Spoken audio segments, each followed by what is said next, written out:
the T-minus 3-minute mark. Tape recorders on board the spacecraft were turned on. These recorders record both voice and data.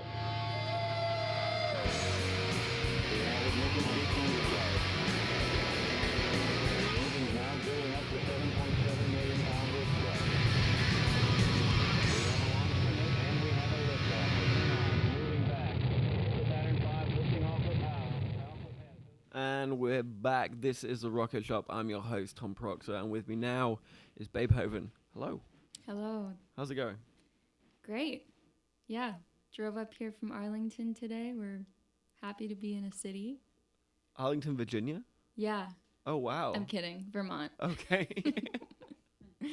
I always love it when people describe Burlington as a city because it's so small. Yeah. I know. Also, we've been living in Arlington for the past 3 months, and I'm from Los Angeles, and I'm going insane. So it's just like nice to be anywhere where I'm sitting in a room full of people, essentially. It feels really good. You've not seen 3 of these faces at the very least in the past week. Ever. Yeah, it's nice. Well, we always like cracking off with a song. So what have you got for us? What'd you say? What song have you got to play? Sorry. So this is Out of This Country. It's a song I wrote 3 years ago and is on my first EP. Yeah.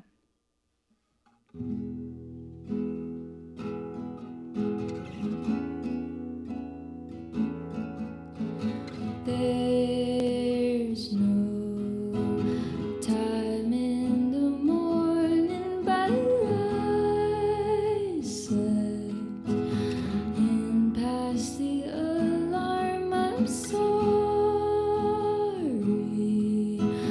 I've lost all hope for me.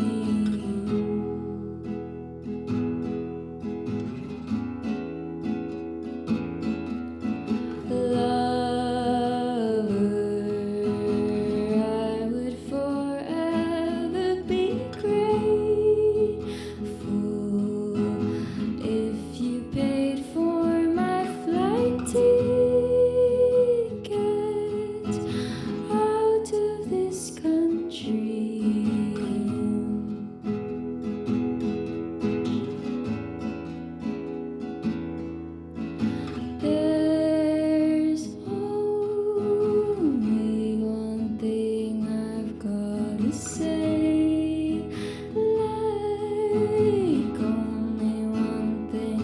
I don't mind when you lie to my face, baby.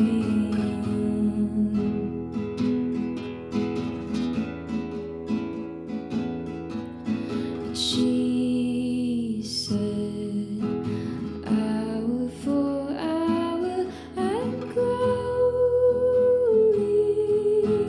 larger and sicker. I wish you'd take one for the team.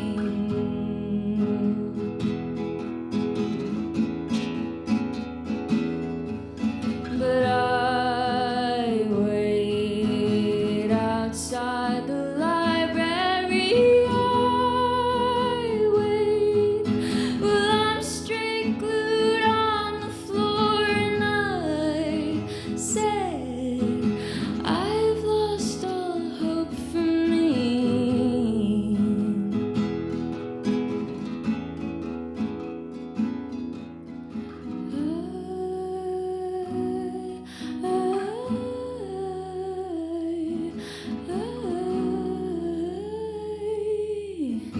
I've lost all hope for me.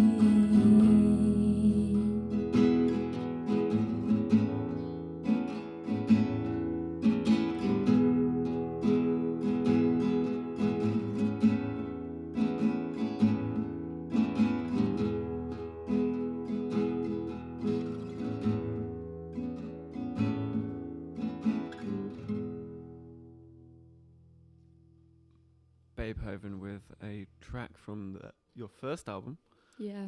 What's the track called? It's called Out of This Country, and it's off of our Sleep EP from 2018. Nice. And I'm curious. So you mentioned at the start that you're from LA. Yeah. You're now in Arlington, Vermont. Yeah. Population of about 12. Yeah. And as I understand, you come via Philadelphia? No, Portland. So yeah, it's kind of a confusing mixture. I started the band in Portland, which was great, and then I moved to LA, back to LA where I grew up in LA, and was in LA for a year and a half. Had a really nice time, and then decided it was time to explore the East Coast, where I've heard really great things about Philly's music scene and it being affordable and green and bikeable. So I decided with my partner to move to Philly, but on the way we stopped at his parents' house in Arlington, Vermont, where we decided to record an EP. And then that turned into 2 albums, and we've been there for 3 months. So it's kind of a circuitous path, but we're headed to Philadelphia, and that's where we will be for at least 17 months because we just signed a lease. So A 17-month lease. a 17-month lease because the landlord's concerned about putting the house on the market next in winter again, which he does not want to do ever again. I can understand that. Right. So we've only got you in Vermont for a very brief period of time. Right. But we identify as Vermont recording artists because Ryan is an Arlington born and raised person, and he's recorded a lot of music in his home.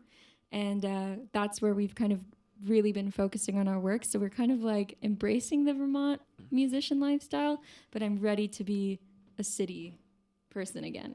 I like that you're clarifying that in just because Jim's militant about this Vermont stuff. So, you know, his eyes just suddenly flashed. He Yeah. realized you weren't going to be sticking around in Vermont, and Right. you could have been off the radio. But Right. Yeah. as you're recording in Vermont and as your partner has made many tracks in Vermont, I think you can get away with it this once. So that's what I'm trying to do here, yeah. Swindle, you know? Right. How dare you come into our studio know, with right? great Yeah. music. So you created 2 albums in pretty short period of time, or 2 EPs, or Yeah, there are like 4 or 5 tracks on each. 5 tracks. 5 tracks on each. The second one might be more of an album, but we haven't really finished, so. So is the I saw that the other one is called Solmis. Solemnis. So that's inspired by Beethoven's Missa Solemnis. The name Babehoven is a pun on Beethoven, haha. Always trying to tie that back in. And also Solemnis is solemn, and the album is, you know, solemn. So You've you've got a very ethereal kind of voice, very relaxing cadence. thanks. That vibes very much with Portland. Mhm. I don't know how much that vibes with LA. What influences are you bringing from those places? And was it Vermont that has Vermont calmed you down, or is it brought you up? What's it done? Well, I normally play with a band. I don't normally play a nylon string acoustic guitar. I'm kind of catering this show to the resources I have. But I would not necessarily say most of our performances are soft. I think that I have that ability, and it's something I love, but it's definitely, I would encourage, you know, the listeners to check out our other stuff. And also we're releasing, you know, a lot of music right now. So this is not necessarily the sound, but it is the heart of my songwriting. I see. It's the essence. It's the essence, correct? Yeah. And I read a little bit about your songwriting and the way that you describe it, and it's you said it's a way of dealing with trauma and letting go. So what about songwriting and performing allows you to process? Yeah, that's an interesting question because I don't really know. It's something, you know, I've been writing music since I was, 4 years old. Like, this has just always been something that I do. So I kind of didn't really anticipate to take it in the, like, I'm actually doing this with my life route because it's always been a part of my life in a weird way. But if I could try to identify how it helps me process trauma and let go of, the experiences I go through, I think I have one very clear explanation that I have tried to understand in my own life, which is that I think repeating something lyrically that is sonically pleasant. I also like to mix humor with pain. So I try to make light both sonically as well as lyrically of things that are extremely difficult for me that I can't otherwise talk about pretty much at all. So that's my way of being like, you have to listen to me right now. I'm going to try to make this pleasant for all of us. And thereby, because I repeat it so often, because I play pretty often normally, like we play quite frequently. So that's kind of a way for me to get out the things that otherwise I wouldn't have said. And that like takes away the pain of it somehow. Like the thought then of that experience is less painful. Does that make sense? Yeah, no, absolutely. Does it help you understand the situation a little bit more? No. Saying the same thing over and over again, do you find new ways of thinking about the situations that have caused pain and trauma? I think that no. That's the confusing part, is I still don't understand. I think that's the thing about life, is sometimes you have no control, and there are things that people do that take you in a path that it's like, I'm never going to understand this. So kind of by making light of it or by singing about it in a way that's like pleasant, I'm like creating a new brain pathway that's not me understanding the experience, but it's me feeling differently about the outcome of my own pain.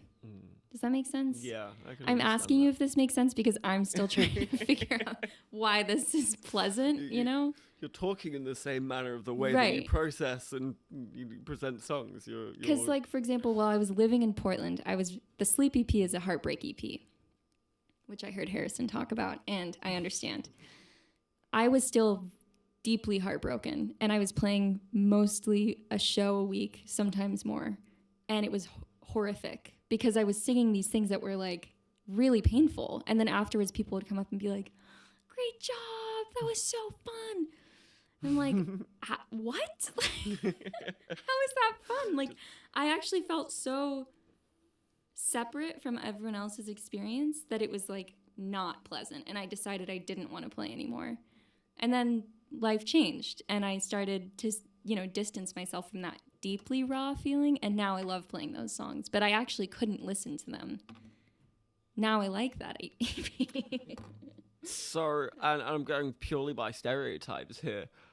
Portland's known for, its country granola, hippie populace. Right. Philadelphia is known for its angry, shouty, likes to burn cars populace. Right. How do you feel the songs you sing are going to be received on Portland in comparison to Philadelphia? Well, Portland also has a pretty vibrant punk scene. And you might not know it, but my first EP I thought was pretty punk. I confess, I've only actually listened to the second EP. Okay. So this is why I think the disconnect might it's be coming not from. actually punk. Like, if you're a true punk person, listening to me say that, you'll probably want to gouge your eyes out because it's really not. But I felt like it was punk because I was playing bar chords and strumming on the downbeat and like screaming and had a full band behind me, and it was received as if it were punk. So that like mosh pit kind of vibe. So for me, I was like, I've made it. Like, I'm no longer a singer-songwriter, and it felt like so good. And then I kind of backlashed from that and was like, no, I'm also a soft person and I can be both. I don't identify as a punk. I feel like I'm, making something that's not really true, but I can do the screaming band thing and I like doing it. So that's like also something I'm excited for with Philly, is having a bigger band and being able to make more of a sound, Yeah. I'd love to hear another track. Yeah. So what have you got for us? I'm going to play Ice Lake off of our second EP, Solemnes.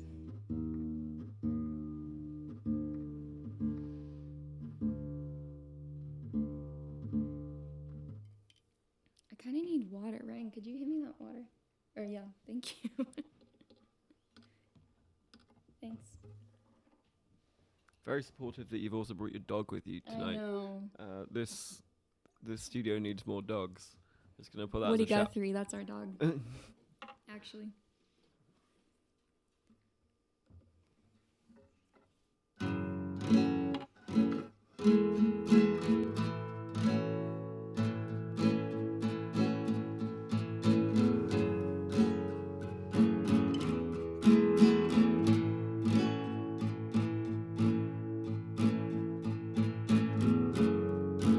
I can't even make oats,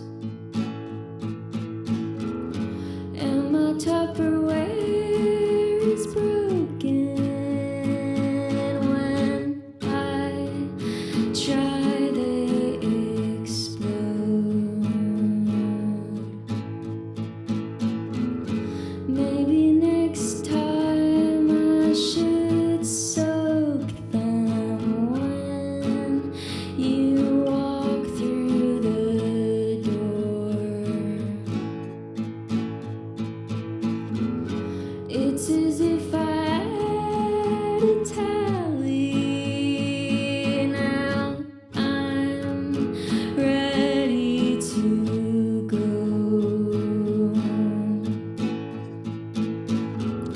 Try to feel somewhat less scraggly.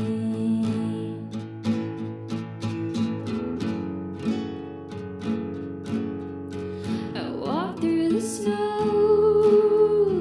slide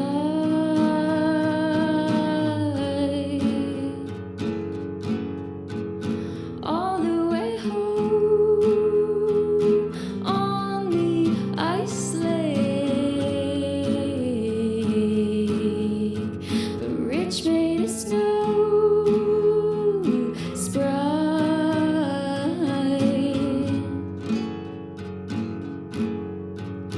Gliding his arms all around him. Caden and I will fight. Curled in the curve of the attic all the way through the night. Quiet gestures and I'm frantic. Please just tell me I'm right. That's why she's on my mind. I dream of it every night. I walk through the snow slide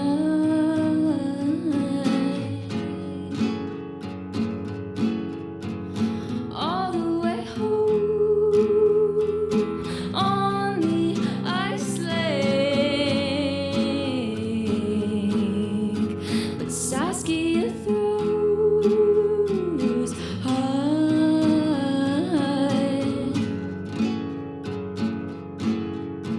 Her snowball, though, feel the heartache.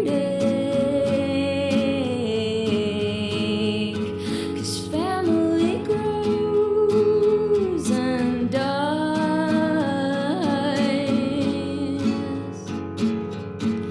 Lately it's been quite the battle, but someday you might realize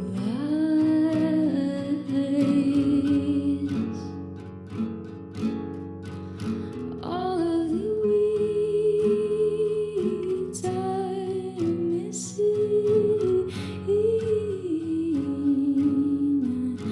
Walk through the snow. Ice Lake by Babehoven there. So I'm very curious about what's coming up next in Philly for you, because you see you got a band over there. I feel like they're all ready and waiting for you. You've been holding up in Vermont, and they're all in like holding pattern, waiting for you to come in. Tell me what's the big Philadelphia plan, because it does sound like it's kind of exciting. Yeah. So there's kind of an interesting story behind that. We convinced 2 of our good friends to move with us from Los Angeles, which, I believe in manifestation. And I think we just manifested this because Ryan and I were like, Ryan's my partner and drummer and co-producer. I have to burp 1 sec. And we were like, wouldn't this be incredible if Armand and Dominique moved to Philadelphia, because they're both also musicians. We lived with Dominique in LA. She's amazing. Like, we could live with them. They could play in our band. We could play in their bands. We could record each other. Or Ryan could record all of them because he records us. Anyway, it happened. We were just like, set it into motion. So they're going to be most likely Dominique. Armand for sure. Dominique has to make up her mind. But Armand is going to be in the band. That's really exciting. And then we're kind of just like putting, sensors out there for whoever really wants to play. The thing is, like, we kind of need a committed person. So I need like a vetting process, because I've been in, I've had bandmates who I love who are not reliable. And I just like, it's cool in college and not anymore. So that's the goal, is committed, caring, compassionate, all the C's, and who will show up. I see. And have you put that call out already? And what is your vetting process? Are you rigorous when it comes to like an interview and you have got to do a gig, and then you maybe got a 3-month probation period? My vetting process will probably be looking them straight in the eyes and saying, will you screw me over? All and right. If they twitch, I'll say, get out. So you're going to have a band full of sociopaths. Yeah. I dig that. Yeah. Right. That's the goal, know? Just like me. Sociopaths are known for being ambitious at the very least. Yeah, so we have to get, our job done well. So as long as I'm full, as long as the band is at least 3/4 full of sociopaths, that would be, I think, a successful endeavor for us in the long run. It's the ideal balance of any band, really. Right. Look the at more the Metallica, sociopath. Yeah. As long as I can be the star sociopath with like glitter on my face and most of the attention. I'm gonna say Coldplay's definitely another one. Yeah. So you've kind of alluded to the fact you've been bunkered down in the middle of Vermont and creating a whole bunch of music, and you got some coming up. So tell me a little bit about that. What's your recording process been? Right. Have you been out in basically the snowy fields just with a guitar and a microphone and strumming along? What's yeah, that's what it's been like. So we sleep outside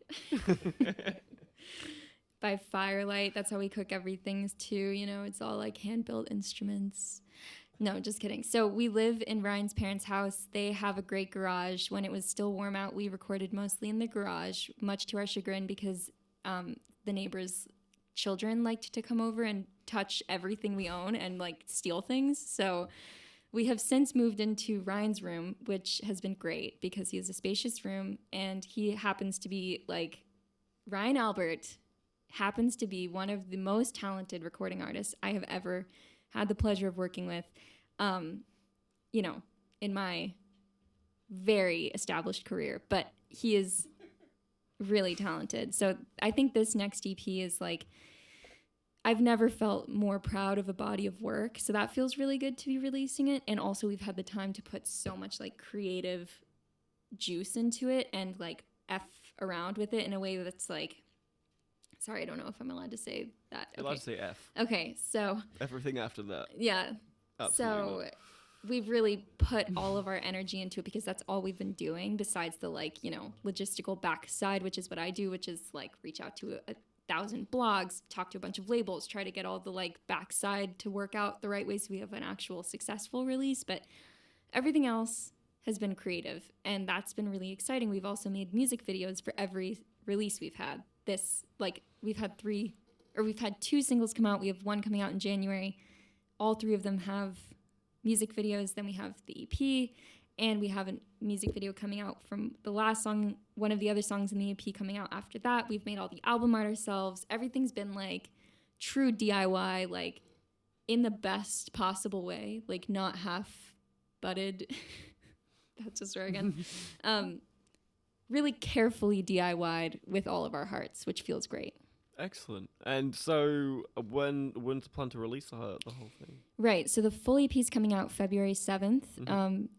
It's going to be, I believe, I haven't fully decided yet, but it's most likely going to be premiered on Magic Pop Moderne, which is a French blog we really like. So that's exciting. I think that's the most hipster thing anyone's ever said in this studio. Yeah. And so that's the really high bar. There you go. It's a French magazine. But no, it is. We're excited about it. I was like, really, it's great. So that's cool. That's coming out February 7th. January 10th is the next single, Only So, which I'm going to play next if we have time. This last one we just released, November 15th, it's called Maybe I'm Bitter. I didn't play it because it's boring just on the guitar because it's got crazy soundscapes going on. And then the first one that we released, I can't say on air because it's explicit, but you should look it up on Spotify and find our music video for it because it's charming and it's fun. I think I saw that one, and I'll be giving that one a listen later on. Yeah. But I'd love to hear this final song. Yep. And just before you kick it off, where are you playing next? And can anyone see you around here? Right. So we are not playing around here. We don't have anything planned necessarily. We're playing at the Echo in LA in April, but that's not here. We also have a radio show with, I can't remember Princeton Radio's, that's going to be in March. This is not helpful. You can follow us on Instagram, Babehoven, Babehoven, Beethoven as a babe. That's how I identify.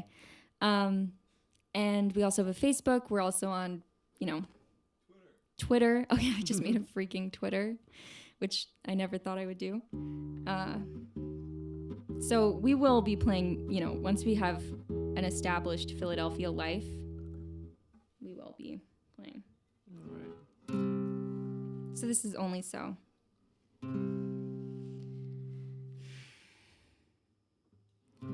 Maybe they like me tired.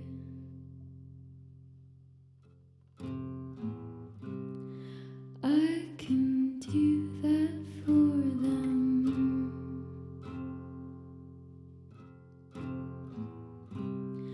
When my eyes cross, I feel so lost. If I keep it in,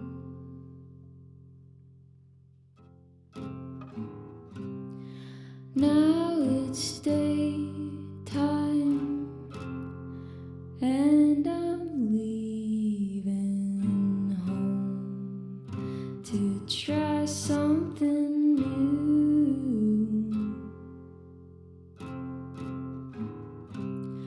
Why'd I feel like I'm a liar?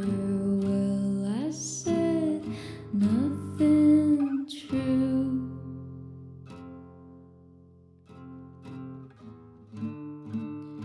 There's only so much time I'm willing to waste.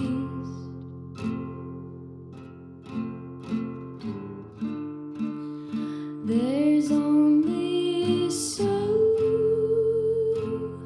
much destruction that I can take.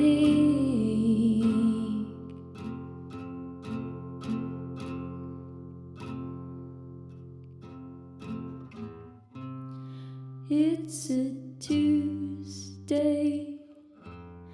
I've been out late, thinking about home.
much I can take of this destruction.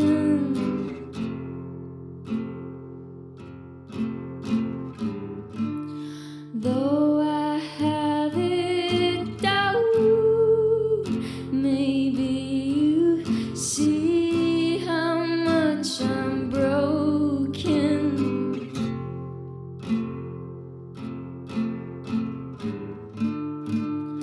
I want you back.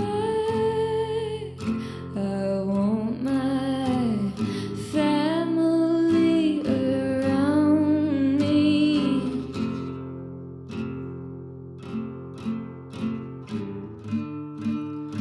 I want you back.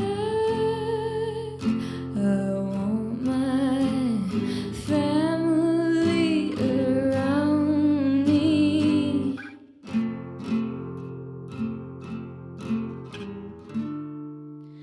I want you back. I want my family around me.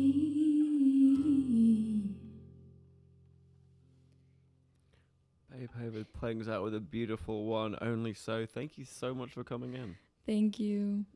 Thanks for having me. Well, anytime, and well, maybe next time you won't be a fully Vermont band, but I think we'll let you get away with it if you ever fancy coming back on again. Thanks. I appreciate that. Big thank you to Couch Sleepers as well for coming in. We are away for the next 2 weeks because it is Christmas and New Year, so happy holidays, people. We'll be back on January 8th with Miriam Bernardo and Late Night. This has been 105.9 The Radiator, The Rocket Shop. I've been your host, Tom Proctor. Good night.